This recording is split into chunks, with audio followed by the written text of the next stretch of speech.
KLB yang tidak sah dan tidak legal telah digelar di Deli Serdang, Sumatera Utara.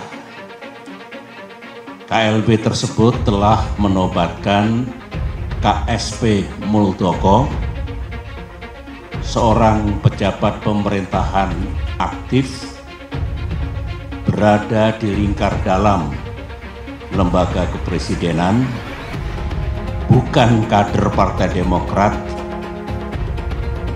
alias pihak eksternal partai,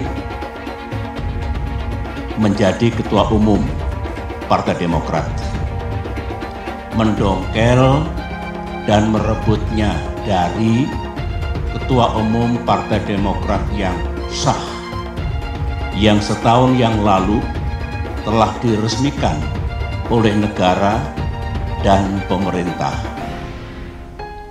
1 bulan yang lalu, kita semua masih ingat ketika Ketua Umum Partai Demokrat AHY secara resmi mengirimkan surat kepada Yang Mulia Bapak Presiden Jokowi tentang keterlibatan KSP Muldoko dalam gerakan penggulingan kepemimpinan Partai Demokrat yang sah. Dan setelah itu, Ketum AHY juga menyampaikan kepada publik tentang gerakan kudeta ini. Banyak tanggapan yang bernada nyinir dan miring. Mereka mengatakan Demokrat hanya mencari sensasi. Demokrat hanya play victim. KSP Muldoko mengatakan itu hanya ngopi-ngopi. Pelaku gerakan mengatakan itu hanya rapat-rapat biasa. Sementara itu kita juga masih ingat ada pula yang punya keyakinan bahwa KSP Muldoko pasti mendapatkan sanksi dari atasannya karena ulahnya itu. Ada pula yang mengatakan KLB ilegal tersebut tak mungkin diberikan izin dan pasti akan dibubarkan oleh pihak kepolisian. Negara pun tak mungkin membiarkan dan membenarkan. Itu tanggapan dan komentar sekitar 1 bulan yang lalu. Tetapi hari ini sejarah telah mengabadikan apa yang terjadi di negara yang kita cintai ini. Memang banyak yang tercengang, banyak yang tidak percaya bahwa KSP Muldoko yang bersekongkol dengan orang dalam benar-benar tega dan dengan darah dingin melakukan kudeta ini.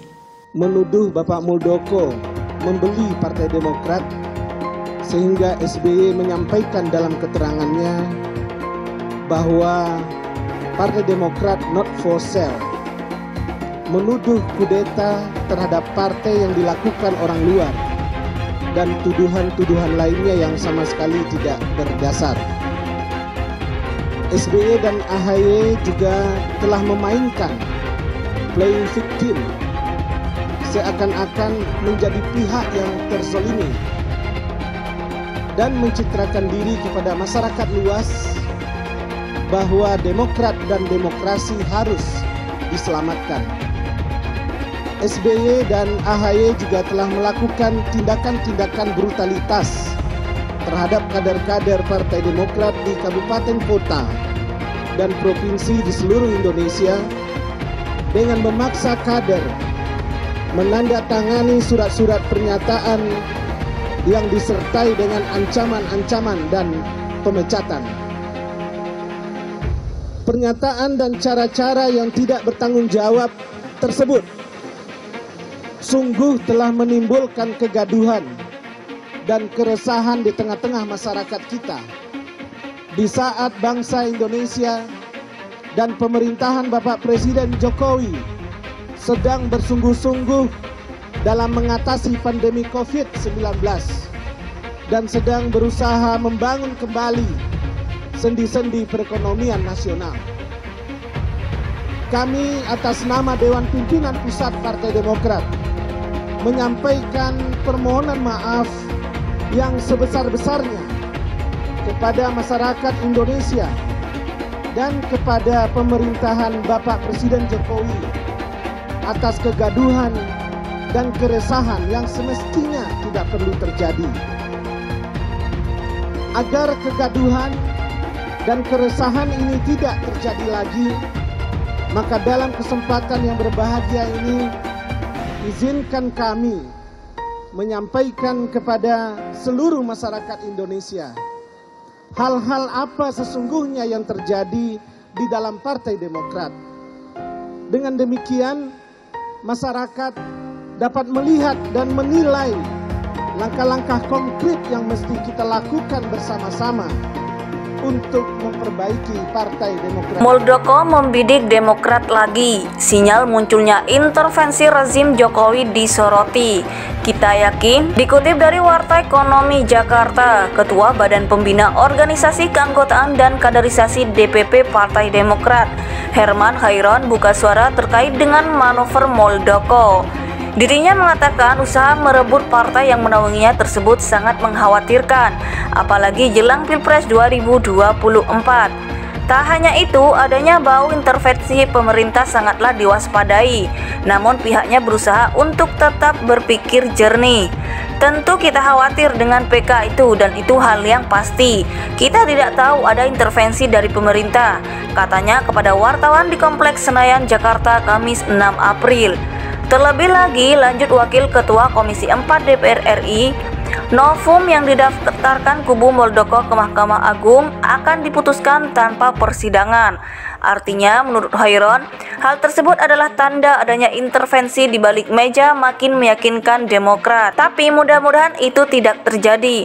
Kita yakin kepada Yang Mulia pasti berpihak kepada yang benar, dalam hal ini Partai Demokrat, ujarnya. Menurut Herman, jika tersebut benar-benar terjadi, maka akan menambah catatan presiden buruk bagi pemerintah Presiden Joko Widodo di akhir periode keduanya.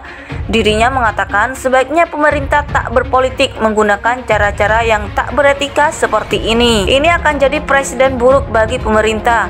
Oleh karenanya, pemerintah menghindari cara-cara politik merampok partai tanpa beretika, tuturnya.